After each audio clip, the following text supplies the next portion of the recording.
The message was waiting for me the moment I stepped off the plane. Stay there. I packed your bags and took all the money. It's over. The kids chose boarding school over you. I stood motionless at the baggage claim, surrounded by the chaos of reunions. Families laughed, embraced, wept with joy. And I just stood there, hollow. No tremble in my fingers. No rage. Just 3 words on my screen in reply. As you wish. Then I made a single phone call. One number I hadn't dialed in 8 years. She used to wait for me right here, just past customs. Eyes lit up.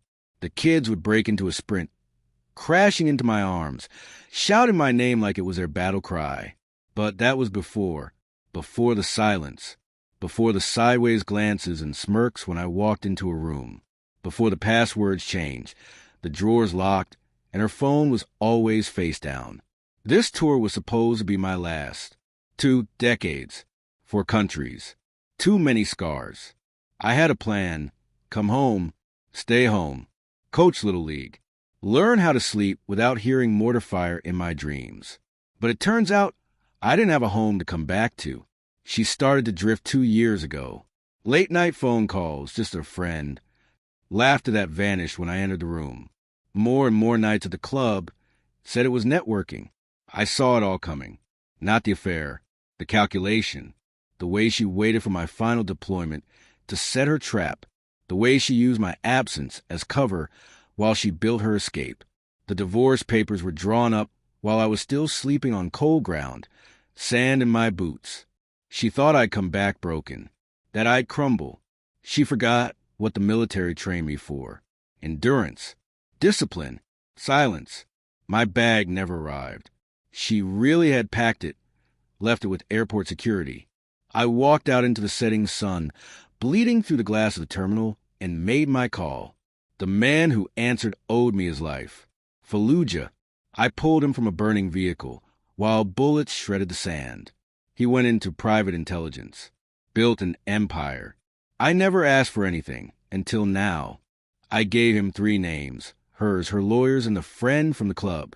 I told him I didn't want blood, just silence, precision, a clean fall from grace. Phase 1, freeze.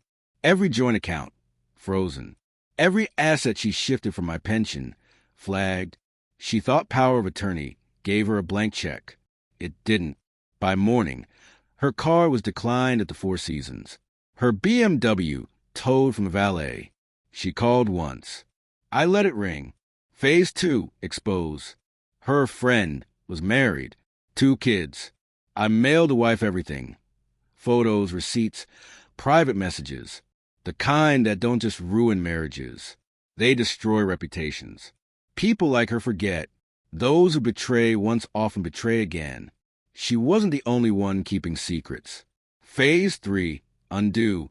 The trust fund she set up to protect the kids from me. A lie.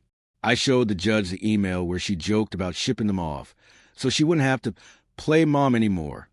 Emergency hearing. 12 hours after I landed, my lawyer called. 22 missed calls before I picked up. He was yelling, "Sir, can you explain what you've done?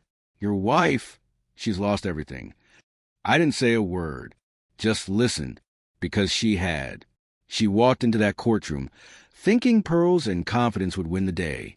But when the judge read out the verdict, financial fraud, emotional neglect, parental alienation, she cracked.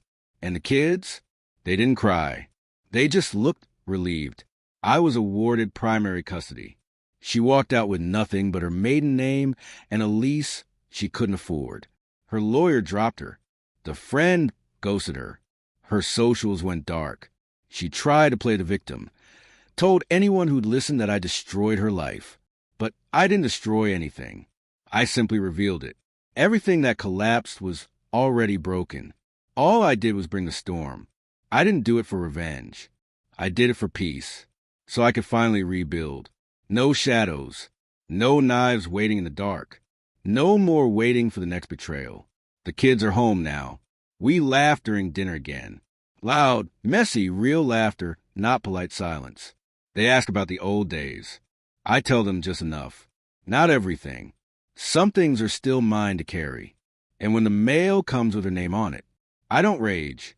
I don't smile. I just toss in the trash. Quietly, no ceremony. She once told me, "You're too calm, like nothing gets to you." She was wrong. Everything got to me. I just learned to hold it until the time was right. And when it was, I answered with the calmest words I could summon. "As you wish."